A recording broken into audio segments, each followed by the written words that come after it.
Okay, let's be honest. We waste so much time on phones and video games. We waste a lot of time. Today I picked up Bob Goff's latest book called Undistracted, and the title alone just completely drew me in. If you don't know already, my favorite quote is by a guy named Pascal, which is about distraction and how we use distraction to keep ourselves from moments of introspection. I'll do something on that in the future, but today I want to share just kind of the big idea that I got from Bob Goff's book. You know, the older I get, the more I realize how important our time and how important focus is to actually living a life of purpose and fullness and joy. So I got through about 5 chapters today, and even though I took about 50 pages of notes, there was this one idea that I just really latched onto: the death clock. In Bob's defense, he didn't call it a death clock. He just said how having a timer until your expected death could actually change your perspective on life, and I imagine it absolutely would. So I was all over this. I opened my phone and opened up the timer app. Shoot, 24 hours is the max. Unless I'm planning on dying in the next 24 hours, this isn't gonna work. Fortunately, I found an app and I created my death clock, an incredibly morbid countdown to the day I expect I might die. Of course, I could go sooner or I could go later, but imagine opening your phone and constantly seeing this counter getting lower and closer to the expected day that you might die. I mean, that is as real as it gets, other than actual death, I guess.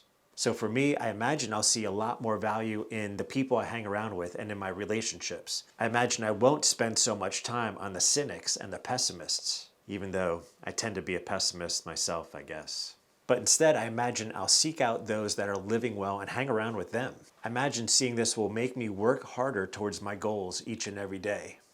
And I think I'll probably savor food a little bit more too. I don't remember all the details from the scene, but in the movie Fight Club, Tyler Durden and I can't remember now the other character's name.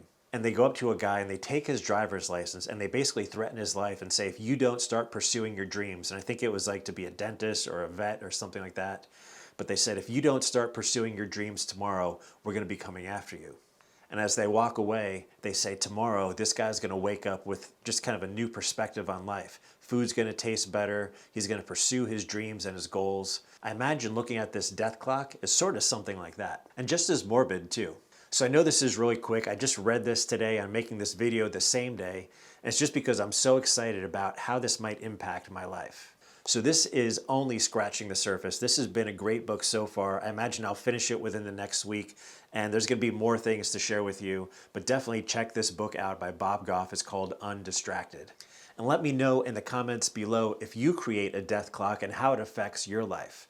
I'm expecting that I'm gonna report back to you sometime the next couple months and let you know how it's going, if I'm still looking at it every day or if I've just gotten used to it. Hopefully it's still affecting my daily outlook on life.